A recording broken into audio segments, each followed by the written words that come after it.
Assalamualaikum warahmatullahi wabarakatuh. Alhamdulillahirabbil alamin.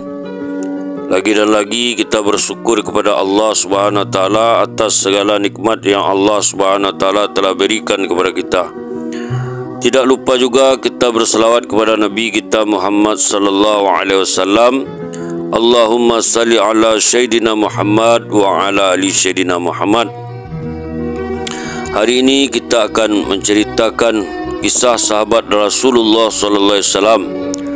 Sebelum kita menceritakan kisah ini, jangan lupa di-subscribe, like dan komen konten ini. Kisah tentang petunjuk Nabi sallallahu alaihi wasallam kepada para sahabatnya mengenai tata cara makan dan minum. Petunjuk Nabi sallallahu alaihi wasallam mengenai masalah makan dan minum, Shaykhan mengeluarkan dari Abu Hurairah radhiyallahu anhu, Rasulullah sallallahu alaihi wasallam tidak pernah mencaci makanan. Apabila beliau menginginkannya, beliau memakannya. Akan tetapi apabila tidak menginginkannya, maka beliau meninggalkannya. Ibnu Asyakir mengeluarkan dari Ali radhiyallahu anhu, katanya, aku sangat menyukai daging paha kambing untuk diberikan kepada Rasulullah sallallahu alaihi wasallam. Tirmizi dalam kitab yang menerangkan tentang pakaian yang menutupi seluruh badan meriwayatkan dari Ibnu Mas'ud radhiyallahu anhu bahawa Nabi sallallahu alaihi wasallam merasa aneh dengan lengan bajunya. Lalu beliau bersabda, terdapat racun pada tangan itu. Sesungguhnya Nabi sallallahu alaihi wasallam melihat racun pada lengan baju seorang Yahudi. Diriwayatkan pula dari Jabir bin Abdullah radhiyallahu anhu, suatu hari Nabi sallallahu alaihi wasallam datang ke tempat tinggal kami. Kemudian kami pun menyembelih seekor kambing untuk dihidangkan kepada beliau.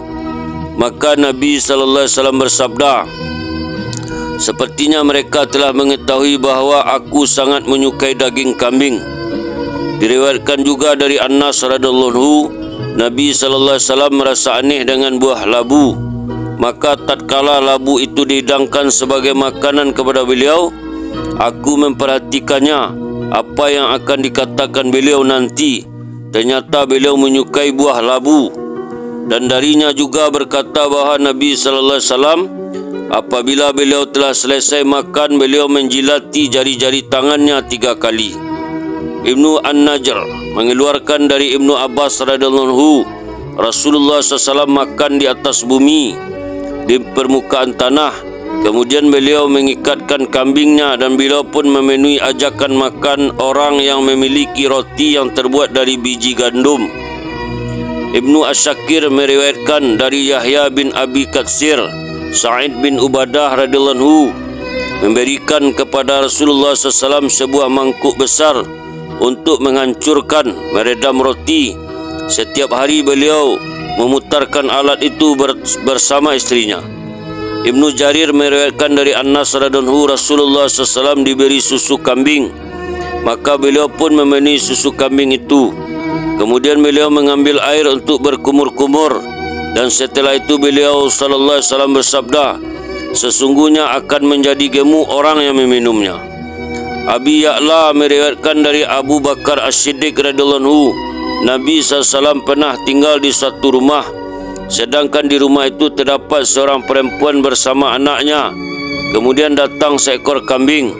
Maka Nabi SAW memerah susunya dan berkata kepada anaknya, pergilah kamu membawa susu ini kepada ibumu.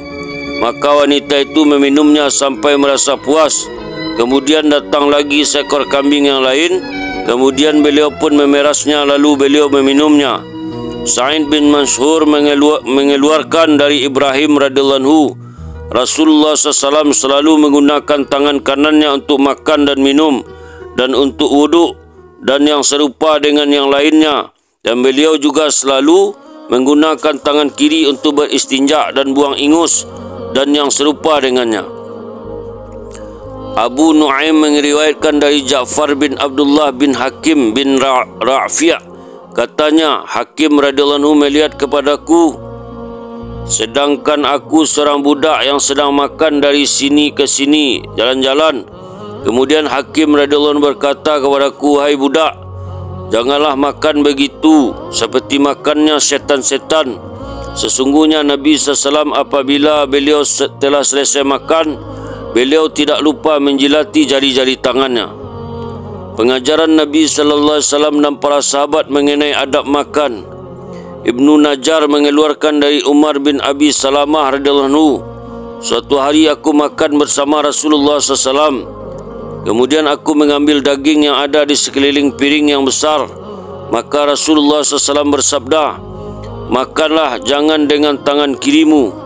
Ahmad, Nasai, Ibnu Qani, Tabrani dan selain dari mereka mengeluarkan dari Amiyah bin Musi radhiyallahu anhu, Rasulullah SAW melihat seorang laki-laki makan tetapi tidak membaca basmalah sampai ketika makanan itu tinggal satu suap lagi.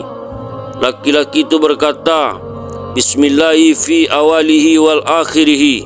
Maka Rasulullah SAW tertawa kemudian bersabda, demi Allah, setan masih makan bersamamu hingga ketika ucapan itu diucapkan, tidak ada lagi sisa makanan di perutnya, kemudian dimuntahkan kembali. Di dalam lafaz lain, sehingga ketika disebutkan nama Allah, setan akan memuntahkan apa yang ada di perutnya. Nasai mengeluarkan dari Huzaifah radhiyallahu anhu, ketika kami sedang bersama Rasulullah SAW, beliau melipat lengan baju beliau dan kami pun melipat lengan baju kami, dan tidaklah kami mendahului meletakkan tangan kami ke mangkuk besar itu, sehingga Rasulullah SAW yang memulainya lebih dahulu. Tak lama kemudian datanglah seorang Arab yang sepertinya akan diusir, tetapi dia malah menuju mangkuk besar berisi makanan yang dihidangkan kepada kami. Maka Rasulullah SAW memegang tangannya. Tak lama kemudian datang juga seorang perempuan yang sepertinya juga dia akan diusir, kemudian meletakkan tangannya pada makanan yang ada pada kami. Maka Rasulullah SAW pun memegang tangannya, kemudian bersabda, sesungguhnya syaitan tidak akan makan makanan pada suatu kaum apabila di dalamnya disebutkan nama Allah. Dan sesungguhnya tatkala kami melihat Rasulullah SAW melipat lengan bajunya, kami pun melipat lengan baju kami, dan kedatangan perempuan itu adalah supaya dia bisa ikut makan. Demikian juga dengan orang Arab itu. Maka demi Allah yang tidak ada Tuhan selain dia, sesungguhnya tangannya ada pada tanganku dan pada tangan mereka berdua. Ibnu Najjar mengeluarkan dari Aisyah radhiyallahu anha, Rasulullah SAW suatu hari makan bersama dengan 6 orang Arab yang masuk ke rumah beliau. Kemudian mereka makan dengan tangan-tangan mereka bersama-sama. Ketika pada suapan kedua, Rasulullah SAW bersabda, kalaulah di dalamnya disebutkan nama Allah, pasti dengan satu tempat makanan itu akan mencukupi mereka. Apabila salah seorang di antara kalian makan, maka sebutlah nama Allah Subhanahu wa taala, dan apabila lupa kemudian ingat, maka ucapkan bismillahi wa alihi wa akhirihi. Ibnu Abu Saibah dan Abu Nuaim mengeluarkan dari Abdullah bin Musrin radhiyallahu anhu, Nabi SAW mendatangi rumah Abu Saibah, maka Rasulullah SAW pun masuk ke rumahnya. Kemudian Abu Saibah menghidangkan minuman, lalu Rasulullah SAW pun meminumnya. Dan bahwasanya Rasulullah SAW makan dari yang ada di sebelah kanannya. Dan apabila Rasulullah SAW makan kurma, beliau mengumpulkan biji-bijinya seperti ini. Dia mengisyaratkan dengan jari-jari tangannya ke atas punggung tangannya. Maka setelah selesai, Nabi SAW mulai naik kendaraan.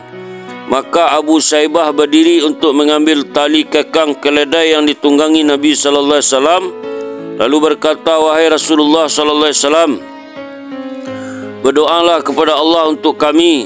Maka bersabda Nabi SAW pun berdoa, Allahumma barik lahum fima razaqtahum waghfir lahum warhamhum.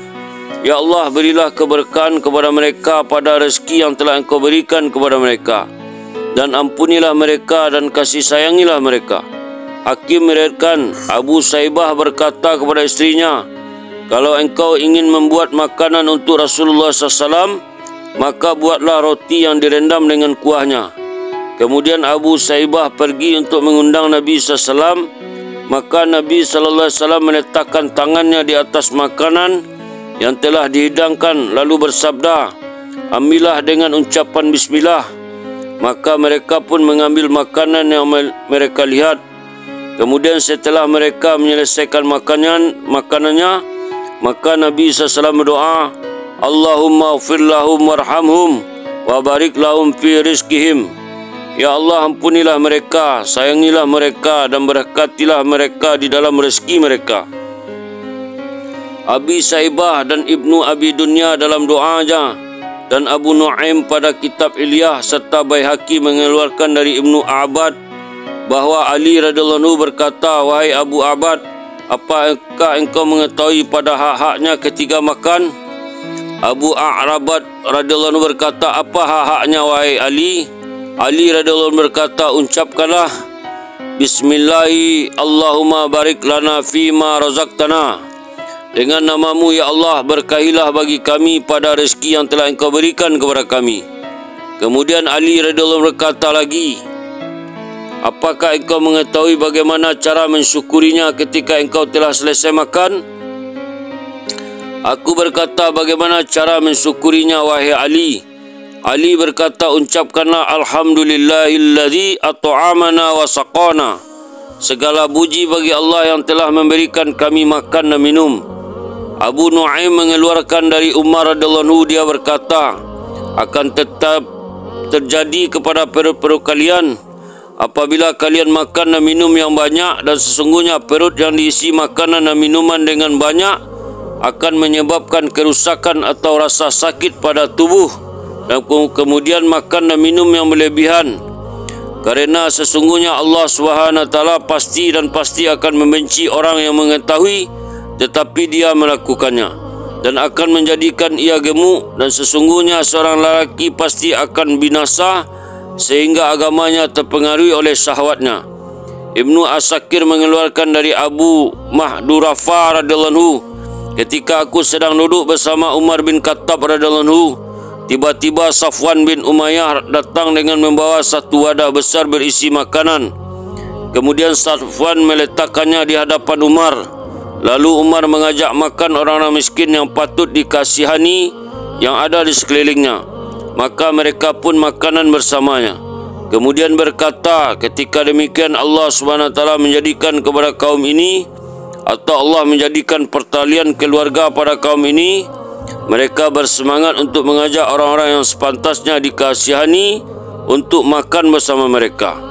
Alhamdulillah, itulah kita dengar kisah tentang makan dan minumnya Nabi sallallahu alaihi wasallam. Semoga menjadi pelajaran yang berharga bagi kita, dan kita niat mengamalkan dan menyampaikan kepada orang lain. Kita tutup dengan doa, subhanallah wa bihamdihi, subhanallah wa bihamdika, asyhadu an la ilaha illa anta, astaghfiruka wa atubu ilaik. Assalamualaikum warahmatullahi wabarakatuh.